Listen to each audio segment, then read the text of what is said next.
Hi, it's Adam and Josh from Jestic Foodservice Solutions here. We're in Brick Lane in London at the ACE Ready, Steady, Cook event. Now, if you experienced the 90s, you'll know a little bit about what Ready, Steady, Cook was about. Chefs come on the show, they get a basket of mystery food, and then they have to cook and prepare a delicious meal for the judges. One of the twists on the classic today are that there are only two different types of cooking equipment that the chefs are able to cook on. One of them is an induction hob, and the other one has actually been supplied by Jestic Foodservice. It's a Mibrasa, which is one of our brands, Hibachi Grill. Now, Josh, this is where you come in. So the Hibachi Grill is one of Mibrasa's cooking with coal and fire cooking options. It's a much more intimate, personalised way of doing it. It's a much smaller footprint to a lot of their other options, from their larger charcoal ovens to their Rabata to their Perilla grills, which are much larger. So I'm sensing like a fine dining element here. Yes, very much fine dining. It's a Japanese way of doing it. It's very tapenaki style.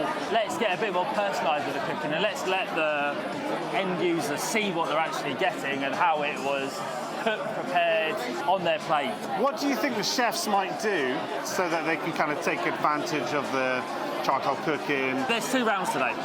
We've got a round where they're utilising some Grecian duck. Duck's not something we see very often. No. But that's super exciting to see how the guys are going to be inventive and come up with some new ways of using that over the charcoal. But then the second round is plant-based, so we're going to see a lot more vegetables, non-meat, non-fish, non-dairy options, which I think is one of the misconceptions of charcoal cooking, is that it has to be meat, steaks. There's so much more versatility that you can do with vegetables. You can get some really exciting outcomes with them as well. I love all that colour as well that you see, vibrancy. And we're utilising, the smoke there, we're utilising the char from the bars, the theatre of getting some vegetables in there, and it's stuff that makes it exciting. It gets people, other than let's get some lovely steak out of it, let's get some lovely meat out of it, let's get some vegetables coming out of it, really show the versatility of charcoal cooking. Good luck to all the contestants. We'll come back to you very shortly.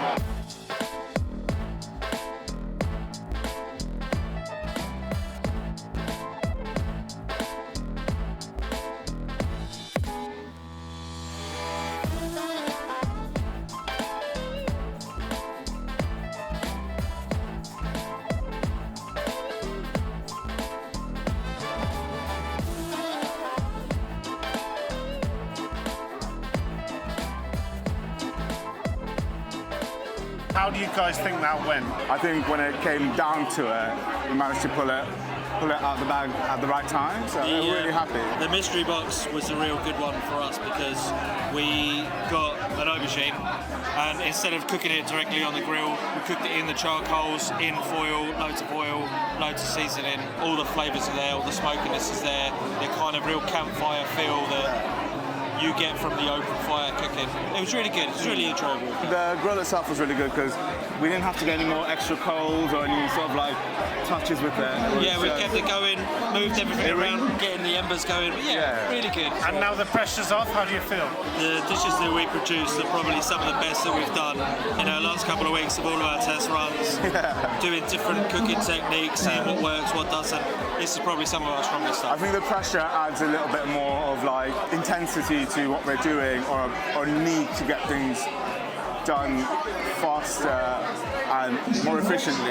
It makes me stronger at the end of the day. Like, we're able to cook on live fire now, and duck as well, which spits out so much. It's really very difficult. Congrats on just turning up and doing a great job. So nice to meet you both. Nice to meet you, thank you. Thanks, guys.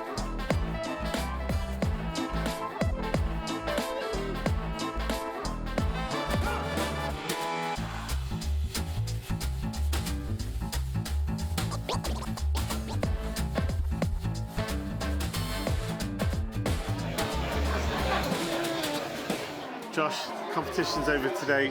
What a fantastic event. Yep, agreed. Any thoughts from you? Really excited. A lot of guys doing a lot of different styles of cuisine, different cultures getting involved there with the different dishes they were doing. Really, really fun to see the different concepts everyone's coming up with both the Grecian round and the meat-free round. And the plant-based stuff was stuff that they didn't have any prep for as well. So Yeah. and it really like emphasises what you can do with charcoal cooking as well. The guys really showed today how versatile cooking with charcoal can be, and what the different avenues you can go down to utilise the benefits you get from charcoal cooking. Any favourite dishes? There was a really fun little bao bun, Yeah. which I thought was fantastic. There's a lot of good Mexican stuff. Yes. Mexican stuff seems to be on the rise at the moment, which I'm really excited about. I love Mexican food.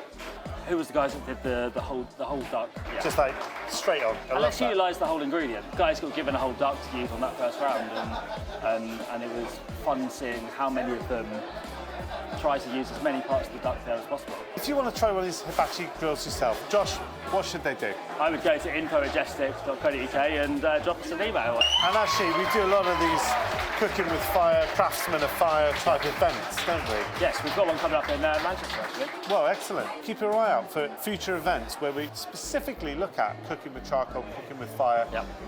if that's your thing. If it's not your thing, we do a whole host of equipment. Yep. So again, get in touch with us, book your demo in Kent or Manchester. Well done to all the competitors today. All did a really good job. Thank you, Josh.